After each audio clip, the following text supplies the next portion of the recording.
सुप्रभात भैया बहनों, आज हम पढ़ेंगे रसखान। रसखान को पढ़ने के क्रम में हम सबसे पहले जानते हैं कि ये रसखान जी कौन थे। तो रसखान जी जो थे, हिंदी साहित्य के इतिहास में रसखान जी का नाम जो है कृष्ण भक्त कवियों में सर्वोपरि स्थान पर रखा जाता है। इनका पूरा नाम जो था वो सैयद इब्राहिम रसखान था। कहते हैं कि ये मुसलमान थे, लेकिन मुस्लिम होते हुए भी जीवन भर उन्होंने कृष्ण की भक्ति की है। किन्होंने? रसखान जी ने। यदि हम इनके जन्म के बारे में बात करें तो इनका जन्म जो था वो 1548 ईस्वी के आसपास हुआ था। और कहाँ हुआ था? तो इनका जो जन्म संबंध था वो राजवंश परिवार से था और वो एक संपन्न परिवार में इनका जन्म हुआ था। इनके बारे में यह भी कहा गया है कि ये कृष्ण भक्ति में इतने लीन रहते थे कि इनकी भक्ति को देखकर गोस्वामी विठल नाथ जी ने इन्हें अपना क्या बना लिया था? शिष्य बना लिया था। किसको? इन कवि रसखान जी को। ये बचपन से ही इनका स्वभाव जो था वो बड़ा प्रेमी था। बाद में यही प्रेम जो था वो ईश्वरीय प्रेम में क्या हो गया? तब्दील हो गया। कहते हैं कि भगवान श्रीनाथ के मंदिर में इन्होंने साक्षात दर्शन किए थे। किसके? भगवान श्री कृष्ण के। किसने किए थे? ये रसखान जी ने किए थे। तभी से वे ब्रज भूमि में रहने लगे और फिर आजीवन कहाँ रहे?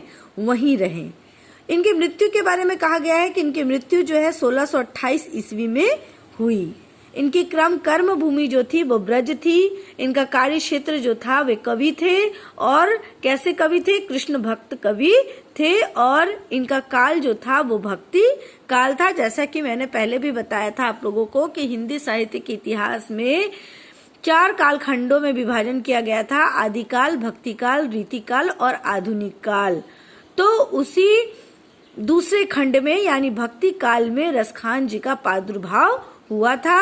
इनकी जो भाषा शैली थी वो क्या थी? ब्रज थी। यदि हम भाषा शैली के बारे में बात करें तो इनकी रसखान की जो भाषा शैली है वो बहुत ही मधुर, बहुत ही सरल और बहुत सरस भाषा में उन्होंने अपने जितने भी सवैये लिखे हैं बहुत सरस भाषा में उन्होंने लिखे हैं। उनकी भाषा में कोई आडंबर नहीं है, कहीं अलंकारों का धकम पेल नहीं है। उनके शब्द जो है वो झरनों की तरह क्या होते हैं? बहते हैं। झरनों का मतलब एकदम बिल्कुल धारा प्रवाह, बिल्कुल सरस। मुहावरों के प्रयोग से उनकी वाणी क्या हो गई है? और भी मधुर हो गई है। उनके जो दोहे हैं, उनके जो कवित हैं, वो सवैये हैं, तीनों छंद पर उनका अपना पूरा अधिकार है। किसका? रसखान जी का। सवैये के प्रयोग में तो उन्होंने रस ही क्या कर दिया है? घोल दिया है, जो अभी हम लोग क्या करने वाले हैं? पढ़ने वाले हैं। अब देखिए, यदि हम उनके रचनाओं के बारे में बात करते तो उनकी 2 रचनाएं हैं, सुजान रसखान और प्रेम वाटिका। प्रेम वाटिका में प्रेम विषयक दोहे लिखे हैं इन्होंने। प्रेम वाटिका में क्या लिखे हैं? प्रेम विषयक दोहे। और सुजान रसखान में उन्होंने क्या किया है? कृष्ण भक्ति के बारे में उन्होंने पूरी तरह से क्या की है? चर्चा की है।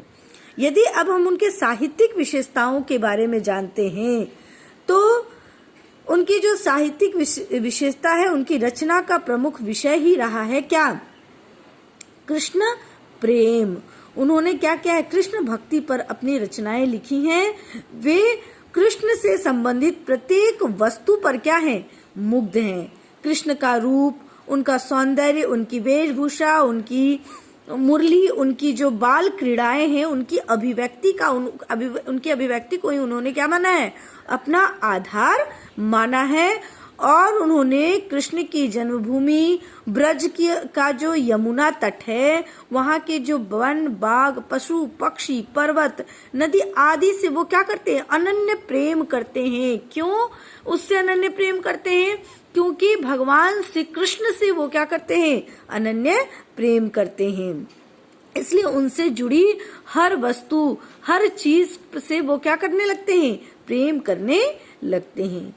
वे उसी व्यक्ति को का जीवन सफल मानते हैं जो कृष्ण भक्ति में क्या है? पूरी तरह से लीन है। उनका प्रेम जो है अत्यंत पवित्र है। किसका? रसखान जी का। ठीक है, पवित्र है, निश्चल है और उनके पूर्णतः जो भी उन्होंने सवैया लिखा है उनमें निवेदन प्रदान है, जिसमें वो बार बार निवेदन करते हैं। किससे? भगवान श्री कृष्ण से। तो अब हम जानेंगे कि वो क्या निवेदन करते हैं। तो हम आगे सवैये की ओर बढ़ते हैं कि वो क्या कहते हैं कि मानुष हो तो वही रसखानी, बसो ब्रज गोकुल गांव के गवारण, जो पशु हो तो कहा बस मेरो, चरो नित्य नंद की धेनु मंझारण, पाहन हो तो वही गिरी को, जो कियो हरिशत पुरंदर धारण, जो खग हो तो बसेरो करो मिली, कालंदी कूल कदम की डारण। अब क्या कहते हैं? रसखान जी जो हैं ब्रह्मच भूमि के प्रति पूर्णतः अपना अनुराग प्रकट करते हैं, प्रेम प्रकट करते हैं और प्रेम प्रकट करते हुए कहते हैं कि यदि मानुष हो तो वही रसखानी, बसो ब्रज गोकुल गांव के गवारण, यदि मैं अगले जन्म में मनुष्य बनूं, मानुष मतलब मनुष्य बनूं तो गोकुल गांव के गवालों के बीच में, यदि मैं जो पशु हो तो कहाँ बस मेरो, चरो नित्य नंद की धेनु मंझारण। अब क्या कहते हैं कि जीवन मृत्यु पर तो किसी का अधिकार नहीं होता, लेकिन यदि मैं मनुष्य में जन्मता हूँ तो कहाँ जन्मूं?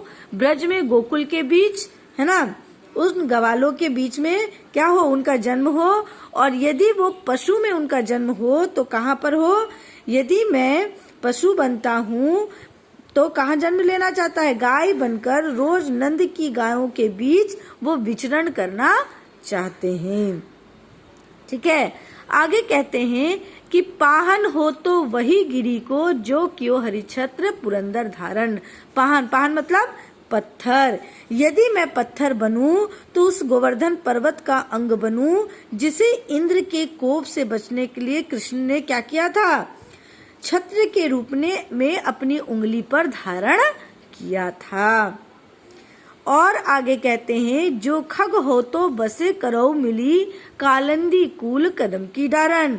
खग मतलब क्या होता है? पक्षी। और कहते हैं कि यदि मैं पक्षी बनूं तो यमुना के तट पर कदम की डालों के बीच अपना बसेरा बनाऊं।